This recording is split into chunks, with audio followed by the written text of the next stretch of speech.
Di mana ini ada Paulus Romindo yang menyatakan bahwa kami ini ada kerja kontrak dan SK dan surat tugas, plus kami yang bahasanya gratis itu sebenarnya dibayar. Betulkah seperti itu? Sudah ada Mas Singgih Widyastono, pendiri teman Ahok. Mas Singgih, betul atau tidak? Ya, saya perlu luruskan dulu yang pertama. Jadi teman-teman berlima ini kita pecat, kita keluarkan dari struktur relawan teman Ahok karena apa? Karena punya masalah. Masalahnya apa? Mereka memalsukan data KTP semua yang mereka setorkan. Posko-posko mereka itu berarti ada 5 orang, berarti ada 5 posko. Itu semua dipalsukan datanya. Ya, jadi dipalsukan, makanya kita keluarkan pada pas bulan Maret kemarin. Nah, ketika mereka mulai nggak terima dengan apa yang kita lakukan karena memalsukan data, mulai mereka menusuk kita dari belakang dengan bahasa-bahasa bahwa mereka dibayar, terus mereka juga ada SK. Nah, saya luruskan yang pertama soal dibayar. Nah, mereka itu bukan dapat gaji, tapi mereka dapat uang operasional. Nah, Oke, jadi memang dapat uang ya, kalau dari teman Ahok ini. Betul, ya? ada uang operasional. Jadi kita ada 3 posko. Posko yang pertama itu posko yang memang kita organik, kita dirikan. Posko yang kedua itu posko yang partisipatif, jadi benar-benar orang yang datang sendiri, modalin sendiri semuanya. Nah, posko dan yang ketiga itu ada boot mall gitu kan. Nah, kalau yang posko yang organik ini, yang termasuk tadi ada 5 orang ini, mereka itu kita kasih uang operasional 500.000 per minggu. Nah, tapi bukan per kepala, jadi per posko. Jadi mereka bisa dari 1 sampai 5 orang. Nah, digunakan untuk apa? Gunakan itu untuk yang pasti untuk operasional, karena mereka butuh fotokopi, mereka butuh biaya bensin untuk datang ke Pejaten, untuk store KTP, butuh biaya telepon juga. Nah, kita tidak munafik bahwa mereka pasti butuh anggaran yang memang jumlahnya nggak banyak gitu kan. Jumlahnya nggak banyak buat teman-teman mereka, tapi setidaknya bisa mengganti ongkos operasional lah. Okay. Kemudian yang mereka katakan, jadi sebenarnya kalau misalnya ada target untuk bisa mencapai sekian ribu KTP begitu, terus kemudian mendapatkan imbalan, betul atau tidak itu? Ya, jadi sebenarnya ada tadi 1 orang pagi-pagi datang ke sekretariat kami jam 9 ketika kami belum buka, saya baru datang dengan Mbak Amalia. Terus 1 orang ini datang dengan perasaan cemas, mereka bilang, "Mas, jangan ceritakan, amankan saya dulu. Karena hari ini saya diancam kalau saya tidak datang ke acara konvers itu, saya diancam akan diawasi beberapa hari." Nah, jadi beberapa 2 hari yang lalu pengakuan dari orang yang kita rahasiakan ini, mereka ngaku mereka ini teror, mereka harus mengaku bahwa mereka ini menerima uang.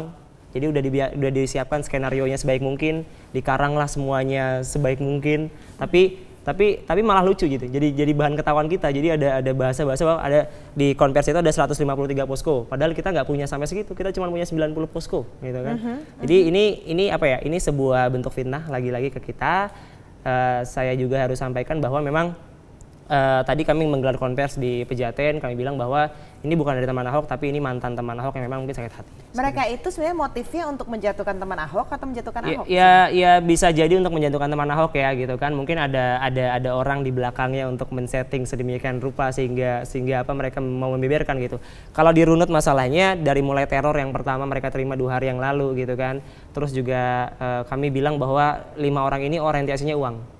Kami punya dasarnya kalau kami bisa buktikan. Dasarnya apa? Jadi ada beberapa formulir mereka kan asal store ke kita, yang penting mereka dapat uang operasional, artinya kan orientasinya uang, seperti itu. Terus juga kalau orientasi uang artinya kan gampang sekali untuk dibelokkan, Mbak. Gampang sekali untuk dibelokkan mereka kemana, gampang sekali untuk di-steer seperti itu. Terus yang ketiga mungkin apa ya? Kami tidak terlalu serius menanggapi isu ini, jadi malah kami mendapat simpati yang luar biasa dari teman-teman gitu kan. Ada nggak justru orang-orang yang mungkin sudah pernah ngasih KTP-nya mereka jadi bertanya-tanya, ini benar nggak sih? Banyak banget gitu, jadi malah mereka tuh bingung kok jadi begini gitu di belakangnya kan. Kok jadi malah teman-teman Ahok ini malah didiskreditkan gitu kan di belakang, dijaga lagi, ada isu kayak gini. Ketika kemarin keluar isu yang 30 miliar gitu kan, ini sekarang di downgrade jadi 12,5 miliar gitu. Padahal kita cuma punya uang itu dari penjualan merchandise dari bulan Juni sampai tahun ini itu cuma 6,3 miliar gitu. Dan selebihnya itu berarti didapat dari? Enggak, kalau yang 12,5 miliar itu duit dari karangan mereka, hasil karangan mereka gitu kan. Kita nggak tahu. Fiktif lah angkanya. Fiktif banget gitu. Nah, kalau begitu kenapa mereka sampai berani membeberkan bukti dan lain-lain, punya konferensi pers? Kalau kita bilang mungkin karena mereka dapat ancaman, yang kedua mungkin karena mereka ya ada bahasa-bahasa orientasinya uang gitu kan. Ancaman dari mana? Ancaman dari satu ormas, kami sudah mengantongi namanya, tapi kami tidak bisa sebutkan. Jadi mereka dikumpulkan sebelum mereka mengadakan konversi ini, 2 hari sebelum acara mereka dikumpulkan. Mereka di briefing sedemikian rupa, mereka harus pakai seragam teman Ahok, mereka harus bawa semua peralatan yang memang dipinjamkan, itu peralatan yang itu pinjamkan semuanya di briefing. Jadi jadilah konversi yang apa ya? Yang beginilah seperti itu. Ini untuk kelompok yang anti Ahok begitu. Iya. Terus juga tadi kami kan ngirim teman-teman di mana di sana, di acara sana gitu kan.